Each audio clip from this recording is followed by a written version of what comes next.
तो एक बार पुनः आपका हमारे YouTube चैनल पे। दोस्तों, आज हम उपस्थित हैं आपके बीच एक बार पुनः प्रैक्टिस सेट के साथ। आप सोचेंगे कि यह किस तरह की प्रैक्टिस सेट है, तो यह उसी तरह की प्रैक्टिस सेट है जिस तरह की प्रैक्टिस सेट परीक्षाओं में आते रहे हैं।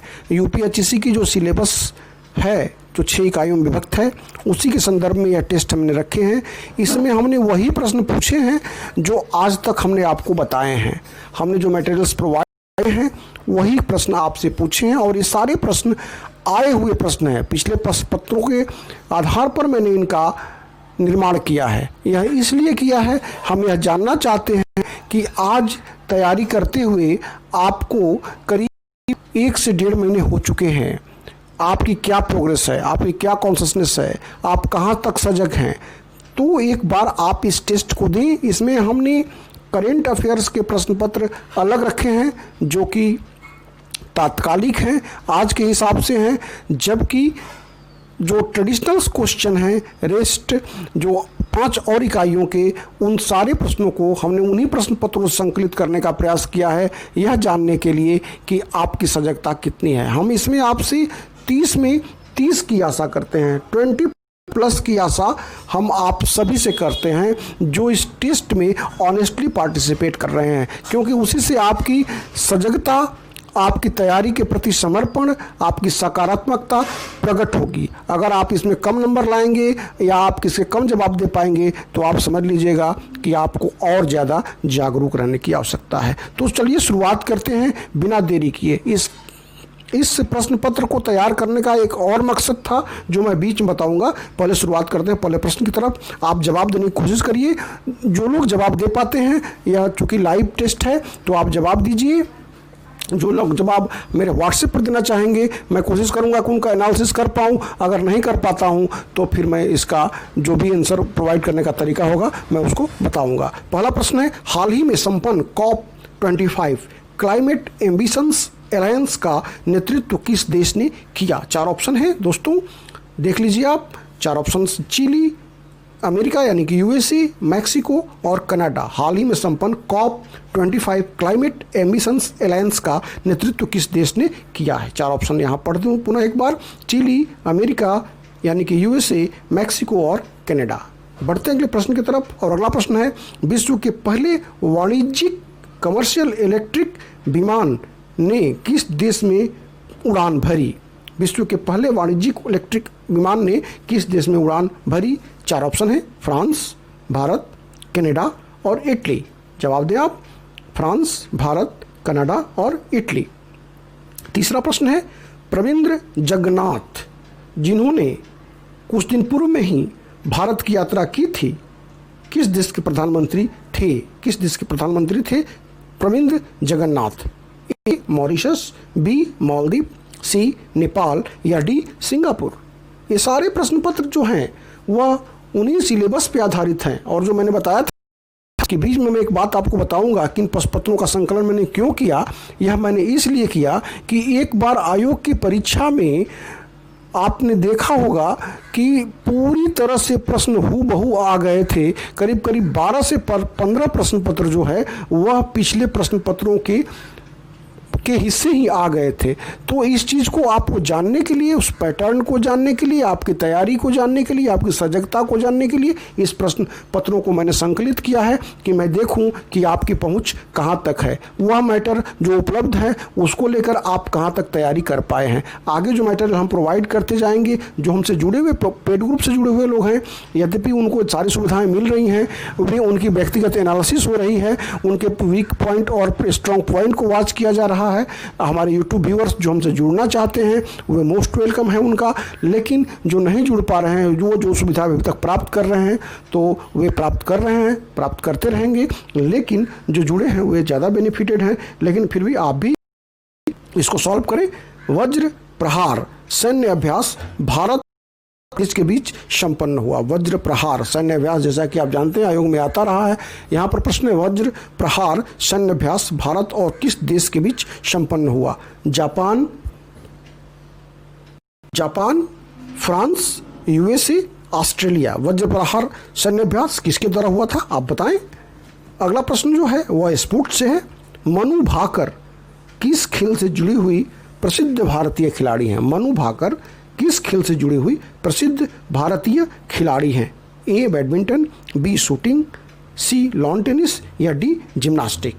आप देखें और इसका आंसर बताएं, इसका आंसर बताएं। छठा प्रश्न जो है टीचिंग एप्टीट्यूड से है। वह चर जिसका हम औसतांक, माध्य तथा मानक विचलन निकाल सकते हैं वह निम्नलिखित से किस मापनी द्वारा मापे जाते हैं? नामित मापनी द्वारा, क्रमित मापनी द्वारा, अंतराल मापनी द्वारा या अनुपातिक मापनी द्वारा। दोस्तों बहुत जल्दी इसका आंसर आप दीजिएगा, क्योंकि हम आपसे आशा करते हैं कि इसके सारे आंसर आपको पता होंगे। हम किसी भी अभ्यर्थी से 25 प्लस की आशा करते हैं और आपको बूस्टअप करने के लिए ही मैंने इस टेस्ट को रखा हुआ है। अगला प्रश्न है, विश्वविद्यालय अनुदान आयोग अधिनियम किस वर्ष पारित किया गया था? यह प्रश्न, सारे प्रश्न आए हुए हैं पिछले सालों के, हम देखना चाहते हैं कि आपकी क्या पकड़ है अभी तक। विश्वविद्यालय अनुदान आयोग अधिनियम किस वर्ष पारित किया गया था? 1954, 1956, 1955 या 1958? 8वां प्रश्न है, निम्नलिखित विद्वानों में से किसने वैज्ञानिक शोध में चिंतन फलक, पैराडाइम शब्द का प्रयोग किया? किस विद्वान ने, किस वैज्ञानिक ने चिंतन फलक, पैराडाइम शब्द का प्रयोग किया? Auguste Comte, B D L. Morgan, T S. Kuhn, C या डी.एच. कांट? डी.एच. कांट। आगे बढ़ते हैं 9वें प्रश्न की तरफ। 9वां प्रश्न भी टीचिंग एप्टीट्यूड से। शोध में एक व्यक्ति को वस्तुनिष्ठ होना चाहिए या व्यक्तिनिष्ठ होना चाहिए, या व्यक्तिनिष्ठ और वस्तुनिष्ठ दोनों चाहिए? आपको आंसर देना है। ए व्यक्तिनिष्ठ, ए वस्तुनिष्ठ, बी व्यक्तिनिष्ठ, सी वस्तुनिष्ठ और व्यक्तिनिष्ठ दोनों, या डी उपर्युक्त में से कोई नहीं। आगे बढ़ते हैं अगले प्रश्न की तरफ। अगला प्रश्न है जो कंप्यूटर से है, निम्नलिखित में से कौन मॉड्यूलेशन एवं डीमॉड्यूलेशन का कार्य करता है? ए पीसी, बी सीपीयू, सी मदरबोर्ड या D modem? PC, CPU, motherboard या मॉडम? जवाब दे दोस्तों, हम इंतजार करेंगे। 11वां प्रश्न, एक्सेल का प्रयोग होता है। एक्सेल या टीचिंग एप्टीट्यूड का संबंध है। एक्सेल का प्रयोग होता है दृश्य वार्ता के लिए, बी बहुमाध्यम प्रस्तुति के लिए, सी प्रदत्त विश्लेषण के लिए या डी दूरवर्ती संचरण के लिए? दृश्य वार्ता के लिए, बहुमाध्यम प्रस्तुति के लिए, प्रदत्त विश्लेषण के लिए या दूरवर्ती संचरण के लिए? आप जवाब दें। बढ़ते हैं अगले प्रश्न की तरफ। 12वां प्रश्न है, निम्नलिखित कंप्यूटर भाषाओं में से कौन सी भाषा आर्टिफिशियल इंटेलिजेंस, कृत्रिम बुद्धि हेतु प्रयुक्त की जाती है? ए प्रोलॉग, बी फोर्ट्रान, सी या डी कोबोल? अगला प्रश्न है जो ईमेल एड्रेस से रिलेटेड है। 4 पते दिए हुए हैं, इस तरह के प्रश्न आए हैं और उन्हीं को मैंने लिया है। अब इन चारों प्रश्नों में से सही कौन सा है? नीचे 4 ईमेल पते दिए गए हैं, इनमें से आपको बताना है कि कौन सा सही है। तो इसको आप देखिए, ए है, बी है, सी है या डी है। आगे बढ़ते हैं अगले प्रश्न की तरफ। और अगला प्रश्न है, इसमें बताना है आपको कि जो 4 एड्रेस दिए हुए हैं ईमेल के, उसमें से कौन सही है, उसको आप बताएं। 14वां प्रश्न है, मैन का अर्थ है Mumbai area network, mega area network, metropolitan area network या मद्रास एरिया नेटवर्क? आगे बढ़ते हैं अगले प्रश्न की तरफ। 15वां प्रश्न, ग्रेट हिमालय नेशनल पार्क स्थित है, किस राज्य में स्थित है? आपको बताना है। हिमाचल प्रदेश, उत्तराखंड में, उत्तर प्रदेश में या जम्मू कश्मीर में? अगला प्रश्न 16वां प्रश्न भी आपका पर्यावरण संबंधित है। पारिस्थितिकी तंत्र यानी इकोसिस्टम शब्दावली का सर्वप्रथम प्रयोग किसने किया? पारिस्थितिकी तंत्र का सर्वप्रथम प्रयोग किसने किया इस शब्दावली का? ऑप्शन है D L. Morgan, Auguste Comte, A G. Tansley या जॉन किंग्स? आपको सही आंसर बताना है। अगला प्रश्न है, सामाजिक वानिकी के अंतर्गत किस प्रकार के वृक्षों के रोपण या लगाने हेतु प्रोत्साहित किया जाता है? फलदार वृक्ष, चारे उपलब्ध कराने लायक वृक्ष, ईंधन लायक वृक्ष या बहुउद्देशीय प्रकार के वृक्ष?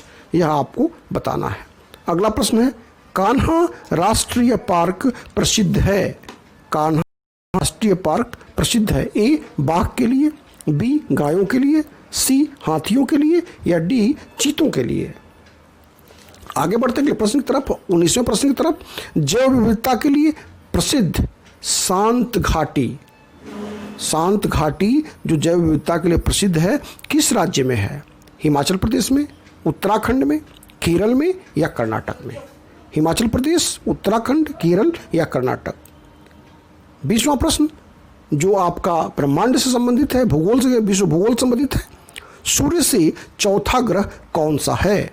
सूर्य से चौथा ग्रह कौन सा है? आपको हायरार्की बतानी है।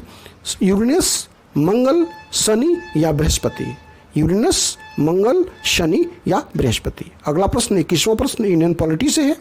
संविधान सभा ने राष्ट्रीय गीत को कब अपनाया? संविधान सभा ने राष्ट्रीय गीत को कब अपनाया? 24 जनवरी 1950, 26 जनवरी 1950, 15 अगस्त 1947 या 14 अगस्त 1947?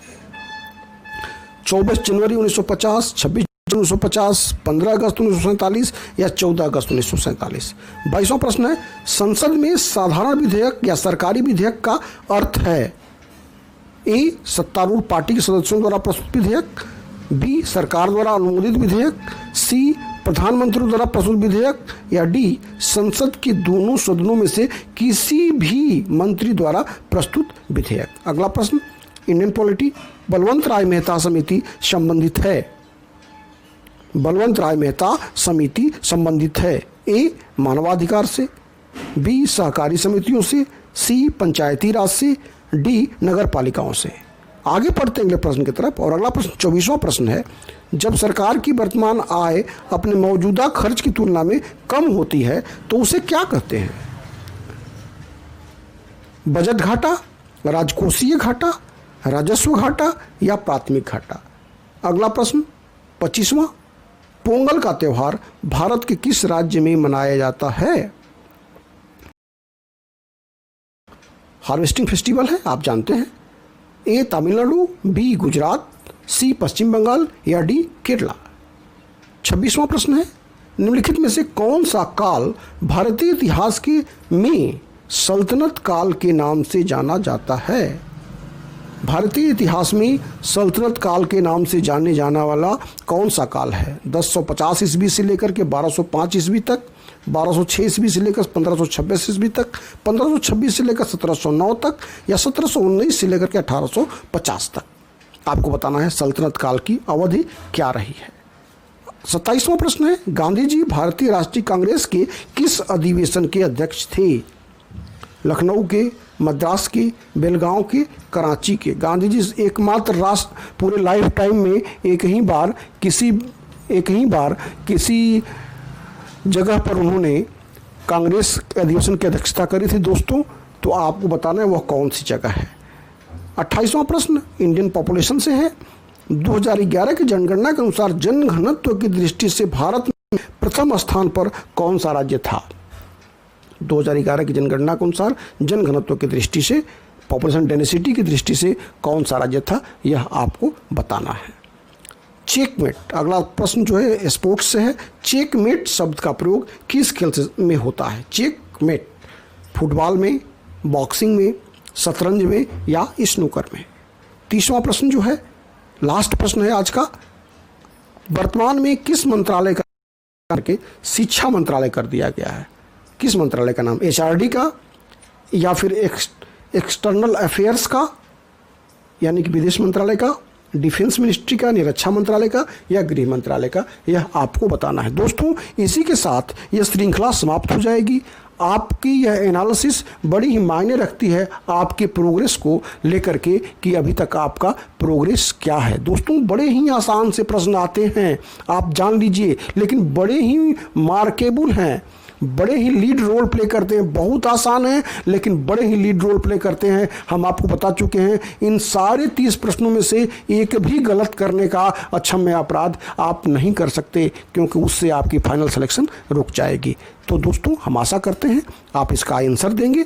आप इसका आंसर दें, हम वेट करते हैं। धन्यवाद।